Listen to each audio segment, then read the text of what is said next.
Prince Harry and Meghan Markle spoke out about the failure of richer governments, including the UK's, to provide poorer nations with sufficient vaccination against coronavirus.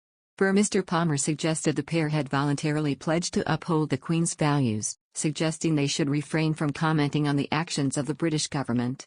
The Duke and Duchess of Sussex stepped down from royal duties in 2020, and have since been very outspoken about the importance of vaccine fairness. Speaking to Daily Express Royal Roundup host Pandora Forsyth, Mr. Palmer said, "They were criticizing, if I read rightly, the actions of the British government, and other governments, in denying COVID vaccinations to people in poorer countries around the world.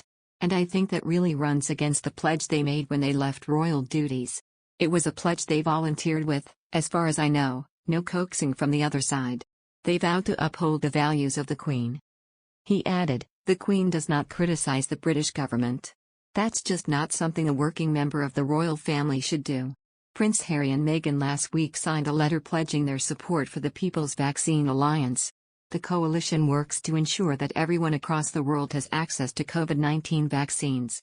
More than 130 world leaders signed the letter, which called out the European Union, Switzerland, and the United Kingdom for blocking lifting of intellectual property rules which would enable the redistribution and scale-up of COVID-19 vaccines, test, and treatment manufacturing in the Global South. The Duke and Duchess of Sussex also pledged financial support to the coalition via their Archwell Foundation. Speaking at Global Citizen Live last September, Prince Harry addressed the importance of securing access to the COVID vaccine for everyone. The Duke said, "Many countries are ready to produce vaccines at home, yet they aren't allowed to because ultra-wealthy pharmaceutical companies are not sharing the recipes to make them. These countries have the means, the ability and the workers to start manufacturing. All they're waiting for is the vaccine intellectual property to be waived and for the vaccine technology to be transferred over. And by the way, many of these vaccines were publicly funded. They are your vaccines. You paid for them." The Queen traditionally avoids voicing her views on matters that could be considered political, maintaining an image of neutrality for over 7 decades. She only recently changed her position in discussing climate change, joining Prince Charles and Prince William in urging world leaders to do more to save the planet. In addition, last March, the tabloid reported Meghan Markle was an expert in mind games, and she had managed to bend Prince Harry completely to her will. Apparently, Markle orchestrated their exit from the royal family by comparing her experiences to those of Harry's late mother, Princess Diana. She blatantly used the tragic life and death of his mother, Princess Diana, to convince him history was repeating itself and she was targeted by royals hell-bent on destroying her, too, an insider charged.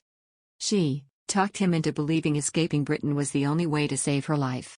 But sources insisted it was Harry that was truly trapped.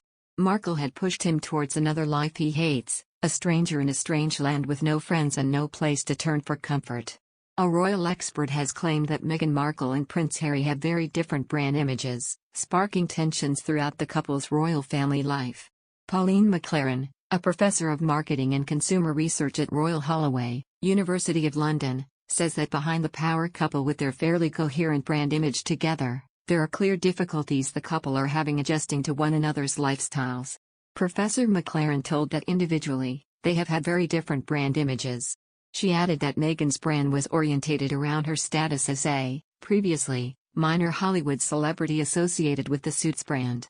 Whereas Prince Harry was embedded in the royal family brand and is not yet comfortable with Hollywood celebrity culture. She said, "The mix of these different brand cultures is bound to create tensions at times and certainly did when Meghan tried to be a working royal during their time in England.